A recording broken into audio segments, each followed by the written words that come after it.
Donc, il a dit quoi?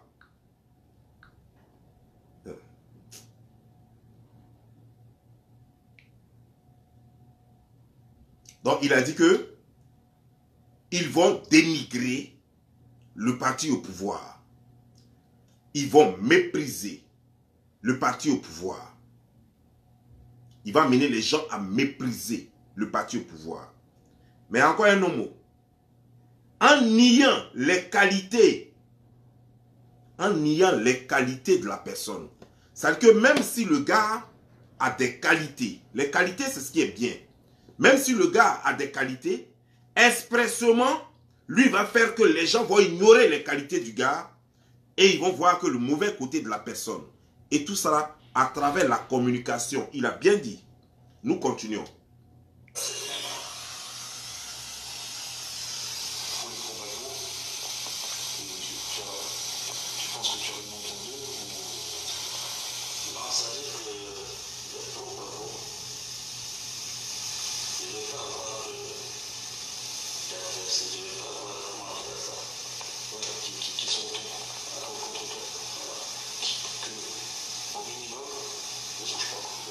Il dit d'abord ici, on lui demandait les probabos. Il dit les probabos, je ne veux pas les avoir contre moi.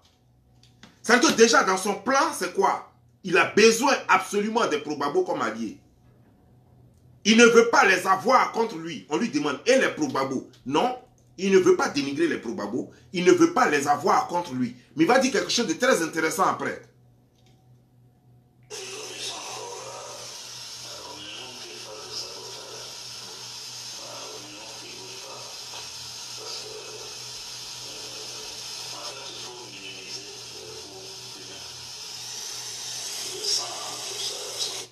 Il faut minimiser les risques humains, le sang et tout ça, la perte humaine. Avec les probabos, il va faire de sorte à minimiser ses crimes. Les crimes que lui il a commis, lui Soro Guillaume. Les crimes de sang. Il le dit clairement, il dit bien le sang. Il ne veut pas avoir les probabos contre lui. Donc, il va essayer de leur faire la cour. Et vous avez vu, depuis un certain temps, les prosoros ont passé tout leur temps à faire la cour aux probabos. Pour que les probabos, comme ils ont désormais un combat commun, c'est Alassane Draman Ouattara et le RHDP, alors il faut faire de sorte à ce que les probabos soient, coûte que coûte, de leur côté. Il faut faire oublier les crimes. Parce que Soro Guillaume est bien conscient qu'il a commis des crimes de sang. Il dit bien le sang. Il parle bien de crime dans la vidéo. Soro Guillaume est conscient qu'il a fait du tort aux probabos. Mais il faut les faire oublier les crimes. Il faut les faire oublier le sang. Stupides que ceux-là sont, ils se sont laissés prendre au jeu de Soro Guillaume. Stupides et ignorants et naïfs qu'ils sont, ils se sont laissés prendre au jeu de Soro Guillaume. Il devrait écouter cette vidéo attentivement, mot par mot, et comprendre le plan machiavélique de Soro Guillaume. Soro Guillaume est dans une stratégie de vous faire oublier ses crimes. Soro Guillaume est dans un plan de ne pas vous avoir sur le dos. Soro Guillaume a décidé de passer par la communication. Mais comment ça va se faire? Pour que cela aboutisse, pour que Soro Guillaume atteigne son but, il a besoin de spécialistes de la communication. Mais autour de lui, qui est spécialiste de la communication? C'est là maintenant que nous allons voir.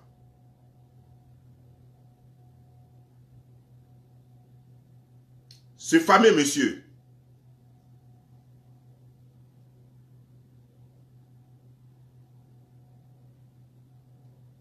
Il s'appelle Marc-Antoine.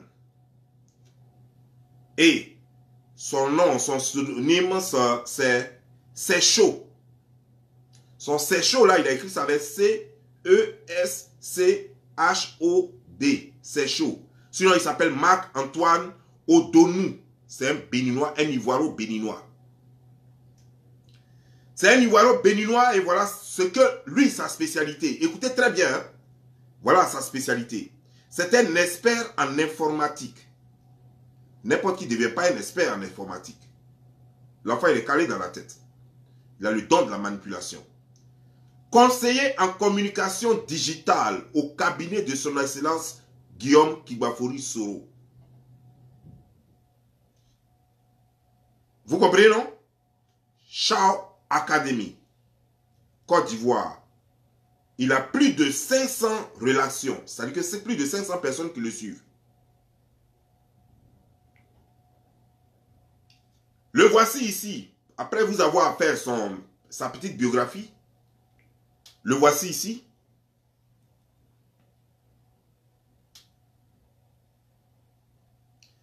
Mais le voici encore ici, derrière Soro Guillaume. Quand Soro Guillaume était avec Ado. Le voici derrière Soro Guillaume. Et le t-shirt que Soro Guillaume a, ils ont bien écrit dessus. C'est un t-shirt orange. Ils ont bien dessus avec Ado. Ils ont bien écrit dessus avec Ado. C'est au moment où Soro Guillaume était encore avec Alassane Draman Ouattara. Donc c'est depuis lors que le petit était accroché à Soro Guillaume. Le voici encore ici avec Soro Guillaume. C'est un élément clé de Soro Guillaume. Le voici ici. J'ai même publié cette photo sur ma page. Le voici ici encore avec Soro Guillaume.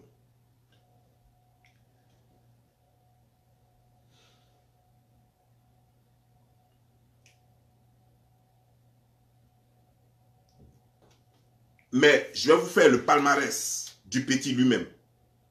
Ok. Ok.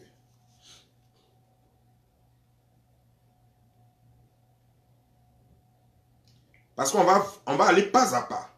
Les gens s'amusent avec moi.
Ok, c'est moi qui ai fait chose.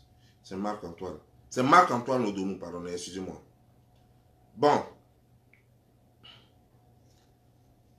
Marc-Antoine Odonou. Soro Guillaume, sorti de sa dépression après son retour manqué en Côte d'Ivoire, réunit son cercle très intime, dont Evelyne Diabaté, alias Nat Da Silva, que vous connaissez. Nat Da Silva, qui est sur les réseaux sociaux, qui s'appelle sur les réseaux sociaux qui s'appelle Da Silva, qui est en réalité Diabaté, Evelyne Diabaté. Et Marc-Antoine Onodou, qui se fait appeler sur les réseaux sociaux, c'est chaud. Et il y a Moussa Touré, que moi je ne connais pas. Il y a Franklin Niamsi, que vous connaissez, que je connais. Il y a Roger Banchi qui était à la RTI avant. Voilà. Et donc, Soro Guillaume a pris ceux-là pour créer son réseau de communication. Dans quel but? Dénigrer, passer leur temps à dénigrer Alassane Draman Ouattara et le gouvernement ivoirien. Pourquoi on déteste Alassane Draman Ouattara? Pourquoi on déteste son gouvernement? Sachant très bien que les probabos sont esselés et isolés et qu'ils ont besoin, comme d'habitude. Comme d'habitude, eux, ils ont besoin toujours de quelqu'un qui dit n'importe quoi sur Alassane. Ça, c'est trop facile. Pour avoir les probabos de son côté, c'est facile comme bonjour. Il suffit que tu dises n'importe quoi, que ce soit vrai ou faux, les probabos sont avec toi. Il évite soigneusement d'attaquer les probabos. Vous avez vu à un moment donné, il a mis balle à terre, il était obligé de mettre balle à terre parce que ça chauffait à un moment donné entre les probabos et les soroïstes qui ont commencé à insulter Alassane Gbagbo Laurent parce que les soroïstes, les probabos, avaient un gars parmi les probabos avait fait une sortie déplacée sur Soro Guillaume. Voilà le problème. Maintenant, le problème, c'est quoi? C'est que quand on a une équipe pareille, chacun a sa spécialisation. L'autre, il est dans la communication digitale. L'autre est journaliste, Banshee est journaliste. Les Da Silva sont sur les réseaux sociaux qui font le relais. Eux, c'est leur spécialité, c'est faire du relais. Et Da Silva, sa spécialité, sa deuxième spécialité, c'est de recruter des vidéos, des cyberactivistes. Vous avez vu à un moment donné que même, comment dire, Amira Blindé avait fait vidéo plusieurs fois ici pour dire qu'il a besoin de vidéoman. Au fait, c'était ça le plan. Ils avaient besoin de vidéoman.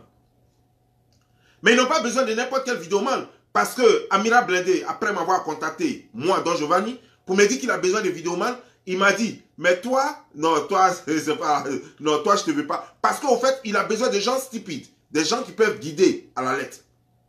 Des gens qui ne sont pas instruits. On n'a pas besoin de gens qui comprennent. Et on a réussi à prendre un lot d'illettrés, un lot d'analphabètes, un lot de choses, comment dire, de gens qui ont abandonné les études au CM2 et au CE1, et on a fait d'eux des cyberactivistes, et tous les soroïstes sont versés sur leur page, de sorte que ça puisse faire du boom. Donc même quand les gens ne disent rien, il suffit qu'il y ait du monde, et la voix porte. C'est ça la stratégie. Vous les pro-Alassane, ou alors les RHDP, ce que je vous reproche, c'est que vous n'êtes pas, avant, vous aviez la communication, mais je ne sais pas comment vous êtes arrangé pour perdre la communication. Vous n'avez plus personne pour vous faire la communication. Vous n'avez plus personne pour tenir la dragée haute à Soro Guillaume. Il était en train de gagner la communication. Et peut-être qu'il va la gagner si vous ne faites pas attention. Soro Guillaume est en train de gagner la guerre de communication entre le RHDP et lui. Soro Guillaume n'a plus besoin de lever le doigt. Soro Guillaume, il est en France. La France lui a demandé de se taire. Et donc, il les tue. Personne ne sait qu'il est en France, alors qu'il est en France toujours. Comme les Français, ils sont toujours hypocrites. Ils ont deux visages. Et il est toujours en France, mais maintenant, il ne fait plus de vidéos, il ne fait plus de sorties. Et les gens que lui paye prennent la relève maintenant. Voilà comment ça a marché. Au départ, pour créer la confiance entre Soro Guillaume et entre Yapi, Chris Yapi. Donc, en fait,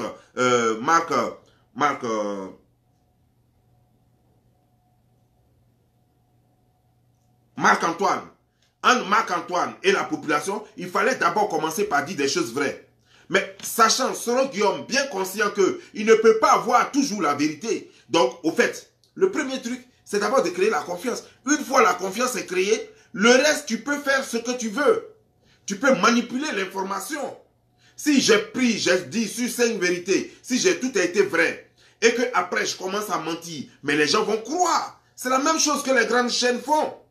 Ici, les gens ont diabolisé Kadhafi. On a tellement diabolisé Kadhafi. Tous les TV5 Monde, France 24, CNN, eux tous ont diabolisé Kadhafi. Mais après avoir tué Kadhafi, quand l'objectif a été atteint, on les a vus encore venir dire qu'ils sont désolés et que ce n'était pas ça. Personne ne les a poursuivis en justice, personne n'a rien fait. Et c'est la même chose, parce que ces journaux sont connus comme, ces médias sont connus comme des médias crédibles. Et c'est la même chose que Soro Guillaume est en train de faire.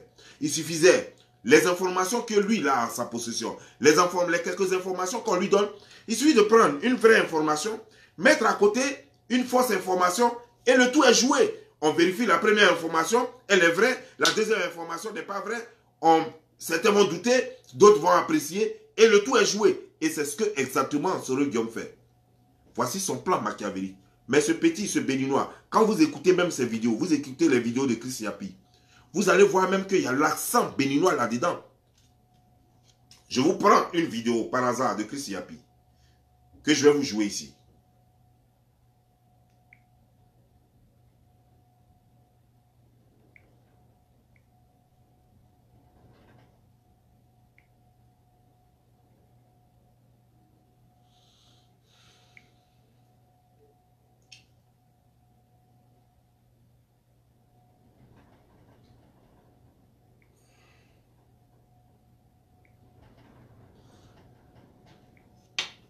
The ionic technique of cleansing through the feet provides a full body purge of all vital organs. This can alleviate.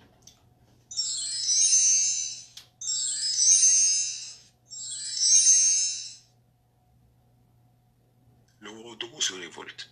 L'arrestation de l'empoisonneur Ténébiraïma Ouattara est exigée. Alassane Ouattara, Dominique Ouattara et Ténébiraïma Ouattara ont tué Ahmed Bakayoko. Ils l'ont empoisonné. Comme je vous l'ai déjà mentionné, cette affaire fera l'objet d'une enquête minutieuse. Chris Yapi démasquera le commanditaire et l'exécutant dans cette mise à mort. Chris Yapi le doit à la famille Bakayoko. Voici la vérité sous nos yeux. Pendant plus d'un an, sur mon propre compte Twitter... Vous avez vu? Il a l'accent camerounais, mais qui est très léger, béninois, qui est très léger parce qu'il a grandi en Côte d'Ivoire. Mais son accent, quand vous écoutez bien, pour ceux qui connaissent l'accent béninois, on reconnaît clairement l'accent béninois dans son langage. Mais puis, qu'est-ce que Chris Yapi fait? Chris Yapi a annoncé ici, voici les contre-vérités, la manipulation. Et c'est ce qui a provoqué la colère des pro-Gbagbo. Lorsque Chris Yapi allait dire que Blé Goudé sera nommé par le gouvernement d'Alassane après les élections, ça a étonné tout le monde. Les gens commençaient à y croire. Le problème, c'est quoi? C'est que le mensonge était tellement mal conçu parce que pour qu'on nomme Blé Goudé, il faut d'abord que Blé Goudé soit amnistié parce que Blé Goudé est poursuivi en Côte d'Ivoire. Tout le monde le sait. Il faut d'abord que Blé Goudé soit amnistié en Côte d'Ivoire. Ça fait un. De deux, pour que Blé Goudé soit nommé ministre en Côte d'Ivoire par Alassane Dramane Ouattara, il faut que Blé Goudé lui-même soit déjà en Côte d'Ivoire. Avant les élections, Blé Goudé n'a pas été amnistié et Blé Goudé n'a pas été amnistié après les élections. Mais Chris Yapi affirme que Blé Goudé sera nommé dans le gouvernement d'Alassane Dramane Ouattara. Quelle magie! Personne ne sait encore si Blé Goudé a déjà son passeport ivoirien pour partir en Côte d'Ivoire, si oui ou non. Tout ce qu'on sait, c'est que Gbagbo, lui, a reçu ses passeports. On ne sait pas encore si Blé Goudé a reçu ses passeports. Donc, c'est par quelle magie? Comment est-ce que Alassane peut nommer Blé Goudé alors que Blé Goudé, il y a des charges qui pèsent encore sur lui? Comment est-ce que Alassane peut nommer Blé Goudé alors que Blé Goudé, on ne sait même pas quand est-ce qu'il rentrera même en Côte d'Ivoire? Mais en plus, Blé Goudé ne pourra jamais rentrer en Côte d'Ivoire si Gbagbo n'est pas encore rentré. Ce n'est même pas possible. Ce n'est même pas possible. Parce que, à part le fait que Blé Goudé c'est chez lui et tout, il y a des problèmes de sécurité qu'il faut régler avant que Blé Goudé rentre. Pour sa sécurité. Mais en plus, d'abord, il faut que Gbagbo lui-même, son cas soit rentré. Parce que Gbagbo, Blé Goudé ne peut pas laisser Gbagbo à l'extérieur, en Europe, et lui rentrer en Côte d'Ivoire. Vous voyez donc comment est-ce que le mensonge est conçu. Alors que tout le monde sait que Gbagbo même là, il y a encore une charge qui pèse contre lui en Côte d'Ivoire. Donc Gbagbo ne peut pas mettre un pied en Côte d'Ivoire si jamais la charge n'est pas levée.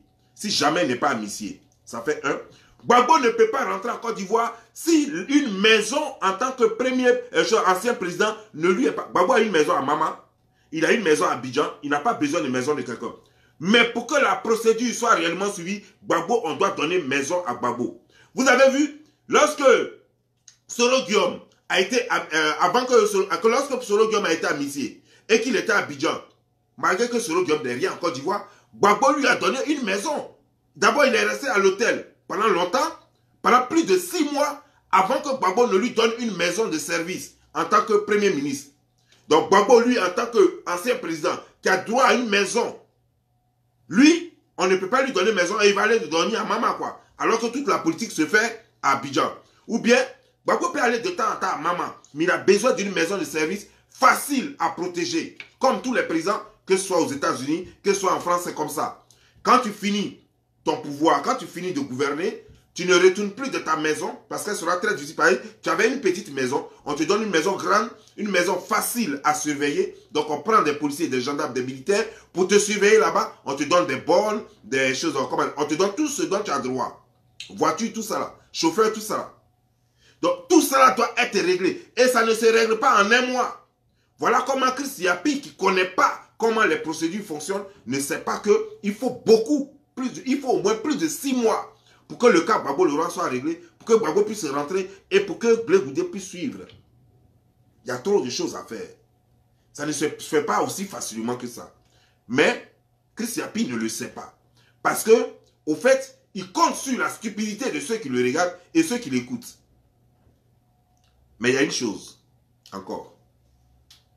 C'est que ce même Chris Yapi a dit à un certain moment donné que celui qui avait tué Gon Coulibaly, c'était bien Ahmed Bakayoko.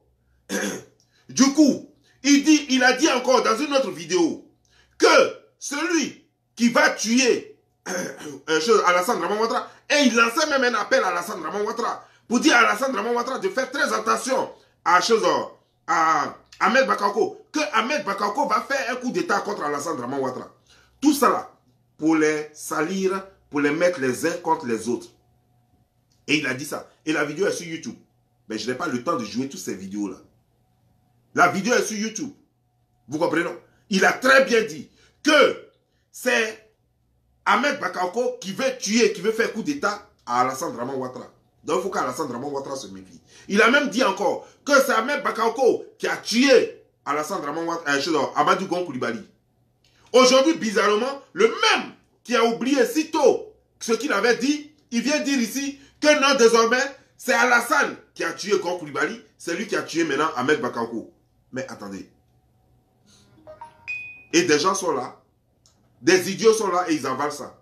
Apparemment, l'Africain, comme on le dit, l'Africain, il écoute et ça sert, l'information donnée, sert à l'Africain à l'instant T. Quand le moment passe, c'est fini, il a oublié ce que l'autre avait dit. Si normalement, vous écoutiez et que vous reteniez tout ce que Chris Yapi disait, mais vous allez voir que tout est fait de contradictions. Tout est contradiction. Une vérité par hasard et plein de mensonges bien coordonnés, bien ordonnés. Une vérité par hasard, une seule vérité par hasard.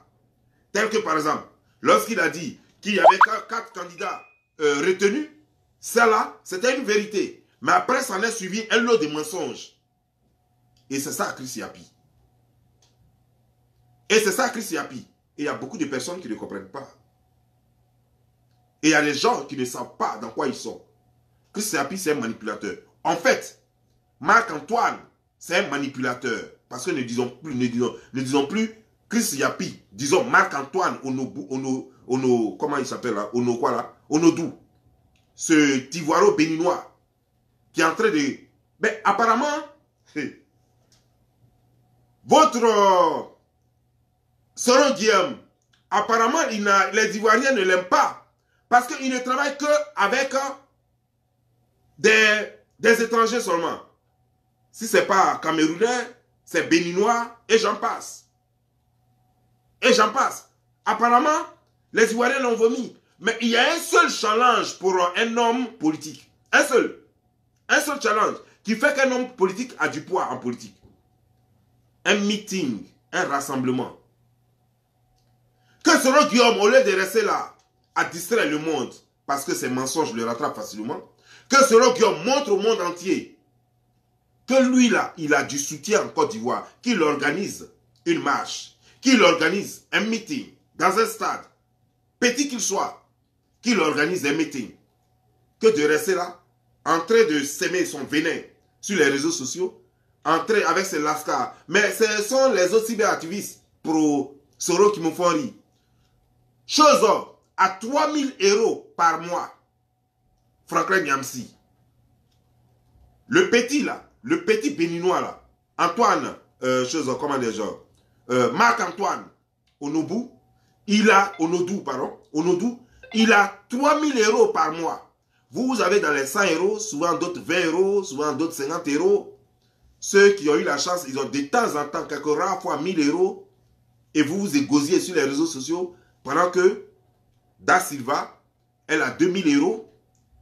Marc-Antoine a 3000 €. Franklin Nyamsi a 3000 € et j'en pense, et j'en passe.